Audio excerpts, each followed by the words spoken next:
მოგესალმებით მეგობრებო, დავბრუნდით შემდეგი ვიდეოთი და ეს ჩვენი დღევანდელი ვიდეო იქნება UFC შანხაის ბეტინგ განხილვა. ვიდეოს დასაწყისშივე შეგახსენებთ, თუ მოგწონთ ის, რასაც ვაკეთებ და თუ მოგწონთ ჩემი ვიდეოები, აუცილებლად დაალაიქეთ ვიდეო, გამოიწერეთ არხი აქამდე თუ არ გაქვთ გამოწერილი და უფრო რო გავიზარდოთ, დამიწერეთ კომენტარები. წინაკვირა მძიმე გამოდგა, არ წამოვიდა ბილეთები, დავიქრაშეთ, არ წამოვიდა პოზიციები ისე როგორც მე მქონდა გადაბმული, თუმცა აი ბეტინგ ვიდეოში რაც ვილაპარაკებ და რა პოზიციებიც ვახსენებ, ბევრი წამოვიდა, უბრალოდ ცუდად მქონდა ერთმანეთში გადაბმული. იმედია ვინმე მაინც სწორად გადაავით პოზიციები და ნახეთ რამე წარმატება მაგ ქარზე. ლაივში ვინც ვიყავით ბიჭები, ყველა დავიქრაშეთ საერთოდ და სამწუხაროდ არავის ბილეთი არ წამოვიდა.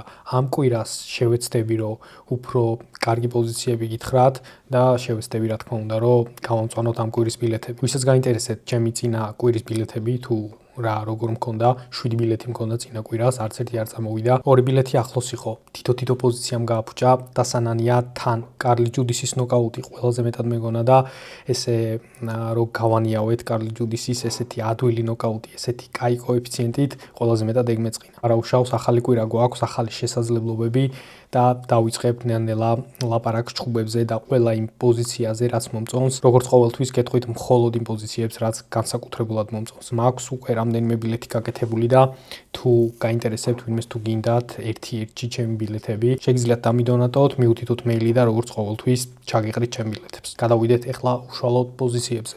პირველი ჩხუბი და პირველი პოზიცია, რაც მომწონს არის სულ პირველი ჩხუბი ამ ჩვენი ჩინეთის კარზე, მენგდინგი კამერონ ნელსონის წინააღმდეგ. პროგნოზების ვიდეოს ნახავდით ალბათ და იქ თქვი რომ კამერონ ნელსონს აქვს ძალიან დაბალ დონეზე ნაჩხუბარი, ერთ ორგანიზაციაში აქვს მარტო ნაჩხუბარი, კანადის რეგიონალურ რაღაც FLA-ში. მენგდინგი მისთვის იქნება ამ ქვესაშუალო ზონაში ყველაზე რთული ტესტი. არ არის რა თქმა უნდა მენგდინგი საერთოდ მაღალი დონის მებრძოლი, თუმცა იმ მებრძოლებზე ბევრად მაღალი დონის მებრძოლია, ვიდრე კამერონ ნელსონი აქამდე ეჩხუბებოდა. 1.69 აქვს ახლა მენგდინგის კოეფიციენტი, აქამდე უფრო მაღალი ქონდა, როგორც ჩანს, წამოვიდა ფული მენგდინგზე და ცოტათი დაეწია, თუმცა მაინც მომწონს ახლა როგორი კოეფიციენტიც აქვს. ვფიქრობ, რომ რეალურია მენგდინგის გამარჯვება. წინა ჩხუბში ჩინეთის კარზე იჩხუბა მენგდინგმა და არ იჩხუბა ცუდად. საშუალო დონის მებრძოლია, საკმაოდ გამოცდილია თან, დიდი რეკორდი აქვს, ბევრი ჩხუბი აქვს ჩატარებული და კარგად იდგა, ნახე რომ ამტანია ძალიან და ძალიან რთული იქნება, ვფიქრობ მისი დაფინიშება, თან ნელსონი ესე ფინიშერია და კაცმა არ იცის რო გაგრძელდება ჩხუბი მეორე მესამე რაუნდში როგორ ხოძე იქნება, მენგდინგს აქვს დესიჟენებამდე მისული ჩხუბები. ვფიქრობ ამ თავის გამოცდილების ხარჯზე და თავის ამ ამტანობის ხარჯზე 3 რაუნდიანი დესიჟენით უნდა დარჩეს გამარჯვებული. თან თავის ქვეყანაშია და ცოტა ისეთი ახლო ჩხუბი თუ იყო, ვფიქრობ რომ მსაჯებით შეიძლება ცოტა მისკენ გადაიხარონ. მომწონს მენგდინგის 1.69 უბრალო გამარჯვების კოეფიციენტი ამ ჩხუბში. შემდეგი ჩხუბი ეგრევე მეორე ჩხუბი შონგ იანგნანი იულია პოლასტრის წინააღმდეგ. შონგის კოეფიციენტი მომწონს ამ ჩხუბში ძალიან მიზიდავს, წინა ჩხუბში დიდი ფავორიტი იყო. მიხვდნენ რომ შეცდომა დაუშვეს ანჯელა ჰილთან ესეთ ფავორიტად რო დასვეს და იმ ჩხუბის წაგების შემდეგ ეგრევე დიდ ანდერდოგად დასვეს ახლა ამ ქარზე ჯულია პოლასტრის წინააღმდეგ. პოლასტრი მართლა კაი მებრძოლია და დიდი შანსი აქვს რომ დარჩეს გამარჯვებული, თუმცა ისევ ის რომ ჩინელია შონგი და ძალიან დიდი ალბათობით გადაწყვეტილებამდე მივა ჩხუბი და მთლიანი ჩხუბი წავა ფეხზე, რაც ერთადერთი რაღაცაა, რაც შონგმა იცის. ვფიქრობ ახლო ჩხუბი შეიძლება იყოს და მსაჯები უფრო შონგისკენ გადაიხარნონ. მომწონს ძალიან შონგის უბრალო გამარჯვების 2.82 კოეფიციენტი. შემდეგი ჩხუბი და შემდეგი პოზიცია გვაქვს ლიუსი ლევი როდრიგეზის წინააღმდეგ. ეს ჩხუბი არის light heavyweight-ების დაპირისპირება, დიდი ბიჭები არიან. ლიუსი დებიუტს ჩაატარებს ახლა UFC-ში, როგორც თქვი პროგნოზების ვიდეოში. დიდი კარიერა აქვს კიკბოქსინგში გამოვლილი, ახლა MMA დაიწყო, 3-1 აქვს MMA-ში, არის ძალიან ელიტარული სტრაიკერი. ეს ჩხუბი წარიმართება დგომში, ლევი როდრიგეზი არ ჭიდაობს და აი ესეთ დგომში თუ იქნება, დგომში მართლა ძალიან კილერია ეს ლიუსი და თავისი უმძიმესი ლეგ-კიკებით და თავისი უმძიმესი დარტყმებით, ვფიქრობ აუკრიფავს ლევის და ძალიან დიდი შანსია რომ დააფინიშოს. უბრალო გამარჯვებას აქვს 1.57.